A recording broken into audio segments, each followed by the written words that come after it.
આ 29 તારીખે 9000 રૂપિયા આવ્યા બરાબર। તો 30 તારીખે 9000 રૂપિયા ઉપડ્યા ને, એ કેવી રીતના ઉપડ્યા? અને ગ્રામીણ બેંકમાં સિમલિયા ગ્રામીણ બેંક સિમલિયા ખરી ને, એ બેંકમાંથી પૈસા ઉપડ્યા।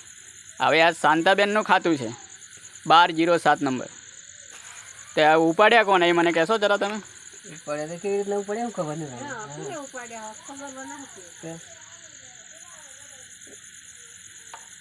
હવે ઉપાડવા કોણ કોણ જેલું એ કહો છો?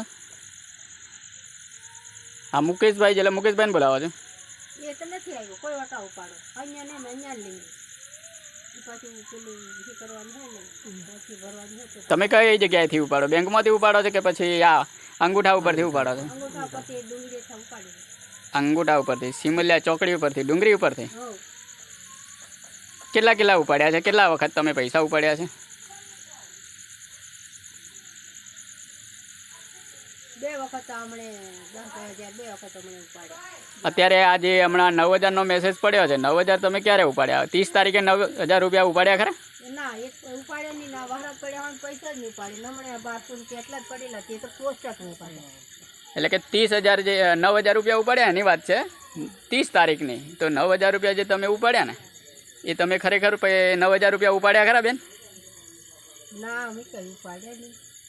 એટલે કે અંગૂઠા ઉપર ઉપાડ્યા છે એવો પૈસા બેંકમાંથી તમે રિસીવ કર્યા છે એવો મેસેજ છે, તો એ તમે 9000 રૂપિયા ઉપાડ્યા ખરા કે નહીં ઉપાડ્યા? નથી ઉપાડ્યા, કોક ઉપાડ લીધો હોય શું ખબર પડે નહીં। બરાબર।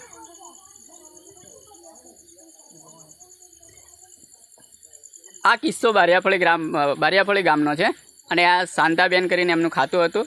એમને આવાસના ઉપરથી 9000 રૂપિયા, છેલ્લે કામના પૈસા આવે છે એમાંથી 9000 રૂપિયા આવ્યા હતા। અંતે છેલ્લે 9000 રૂપિયાનો મેસેજ પડ્યો કે તમારા 9000 રૂપિયા ઉપડી ગયા। અને જ્યારે આ લાભાર્થીને સચોટ પૂછવામાં આવે છે ત્યારે લાભાર્થી એમ કહે છે કે મેં 9000 રૂપિયા ઉપાડ્યા જ નથી। આવા કેટલાય કિસ્સાઓ બન્યા છે અને એની તપાસ થવી જોઈએ ખરેખર।